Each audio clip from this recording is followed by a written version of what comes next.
Good morning. My name's Ken Lees. I'm here at the 5th EASL conference in Milan, and I'm here with a couple of friends and colleagues. I'm here with Professor Jeff Saver from the University of California in Los Angeles, and Professor Natan Bornstein from University of Tel Aviv. So welcome. Now you are here. You've been speaking today about the Impact 24 trial. Now the Impact 24 trial is to my mind a little bit unusual. This is a trial that tested the implantation of a tiny electrode into the sphenopalatine ganglion, and then by stimulating that was aiming to improve blood flow and improve stroke outcome. Is that correct? That's right. This is the largest device trial, as far as we know, ever done in acute ischemic stroke. It's a 1,000-patient trial building on a 253-patient Impact 24A pilot trial. And there was an electrode implanted in the soft palate to reach the SPG ganglion, and patients were stimulated for 4 hours a day for 5 days, beginning 8 to 24 hours after onset. Okay. Now I have a bunch of questions about this trial because you have previously presented the overall results of the trial in the 1,000 patients, and that sadly was neutral. But in a subgroup analysis, which was a co-primary analysis of 520 patients, there was a strong trend towards a positive effect. Would that be a fair analysis? Technically, the study was designed as a multiple primary population with 2 primary populations, the all treated patients, modified intention to treat, and the confirmed cortical involvement population. And multiplicity was controlled by the Hochberg step-up method. Both populations having p less than 0.05, we would declare success in both. If one was more than 0.05, the other had to be less than 0.025. In the all patient population, the p-value was 0.3 for the favorable point estimate, not significant. For the confirmed cortical involvement primary population, the event rates were 50% favorable outcome with stimulation versus 40% with sham, and the p-value was 0.0258. It was as close to being formally positive as it's possible to be without being formally positive. Okay, so that raises 2 questions in my mind. First, that the remaining half of the population in whom there was not cortical involvement must have had a strong trend in the opposite direction. And we don't hear a lot about that. Well, I'm happy to assure you that that was not the case. And we looked at that very closely. And for the dose response analysis we're doing here, we did as well. And the non-cortical involvement patients had neutral results and also did not have any dose response effect. So it was just a washing out of the positive effects. It was not a countervailing negative effect. Okay. Well, we would need to look at the numbers, and I'm sure at some stage we'll see the paper. We'll talk about that later. The second thing that I am interested in is the biological plausibility of this effect. So I'm intrigued because we are dealing with something which is intended to open up blood vessels. It's intended to enhance vasodilatation in an area around stroke, where I had always believed that there was already such intense chemical stimulation that caused massive vasodilatation anyway. So why would stimulation for a few hours a day enhance that already existing vasodilatation? I think that we're talking here in enhancing collateral circulation, which is not necessarily the circulation surrounding the infarct. Okay. It's where you have vasodilation, maximal vasodilation, but supplying the blood to the other area around the infarct in the penumbra. So this is one of the physiological effects. But the other physiological effect that was seen in the animal models is the blood-brain barrier stabilization or leakage.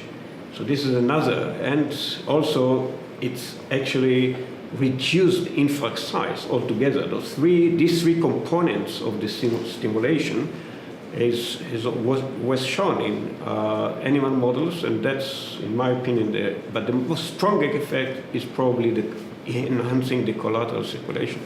And I would add, it's a little bit more speculative, but there is robust evidence that parasympathetic stimulation like this also enhances neuroplasticity and brain repair.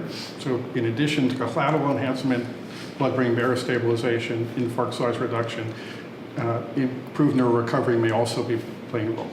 Okay, so let's move to another topic, and Professor Bornstein, the selection of the dose, was this randomized? Because you found that one particular dose, and it wasn't the lowest and it wasn't the highest, one particular dose that you, I think, had not necessarily predicted beforehand, came out with all the effect, and there was no effect in the lower or higher doses. So we're now dealing with about a quarter of the population who had that dose. How was that dose selected? Was that randomized? Those were selected based on the patient's comfort level. I mean, the stimulation started with a low dose, then went up until the patient felt some kind of discomfort, and then we reduce it a bit. But we've not actually, so some patient, actually each individual patient has different stimulation dose. So it's range between the low and the very high. But, and then finally we find out that there is a probably inverse U-shaped correlation, and the high dose actually is doing probably harm, and the low dose does not any effect. So in the middle, this dose that was the most effective one was actually based on the animal model that was shown this in, as it was said today, neuromodulation. That's the point. Well, that's helpful, but it raises in my mind a question. How does that then fit in with the blinding of the study? Because if the patients who are getting the active treatment are aware that they have had the dose pushed up to a level that they were not tolerating and backed off from there, they must surely be aware that they were receiving active treatment. But the same happened to the sham. The sham were stimulated, and they felt as if there was stimulation, in spite of the fact that they didn't have any implement. Even without a device? Without a device. Okay. So that was masked and blinded the effect of simulation. That's also the sham. Okay, I understand. And we did do blinding surveys at the end, and patients did not guess their assignment. Despite what you might have thought could have been unblinding events, they did not actually guess. Okay, well, you're reassuring me in that. So just a couple of other quick points, because we're running out of time here. First, this trial ran over 7 years, and over that time we have developed thrombectomy as a treatment. Not just thrombectomy within the first 4 hours or 6 hours, but with the Dawn trial, evidence that we could go out to even 24 hours. How will that impact on the Impact 24B interpretation? Well, all the patients in this trial had to not be eligible for TPA and not have received thrombectomy. So right now, this is a therapy that, if it's taken up, would have an indication for the non-thrombectomy patients. But there's every reason to think that there would be a synergy between the two. You can imagine, for example, that a patient could go to an outlying non-thrombectomy hospital, be found to have a large vessel occlusion, and the stimulator could be put in and stimulation begun to enhance collaterals during the drip and ship transfer and deliver more salvageable brain to the receiving hospital. Okay, so that's been very helpful. You've reassured me on many of the points, but I'm left with just the suspicion that I would interpret the subgroup analysis of an overall neutral trial and a subgroup in half the patients that missed marginally statistical significance, and then taking a half of these and finding the dose. I would regard that as hypothesis generating rather than pivotal. Would you agree with me?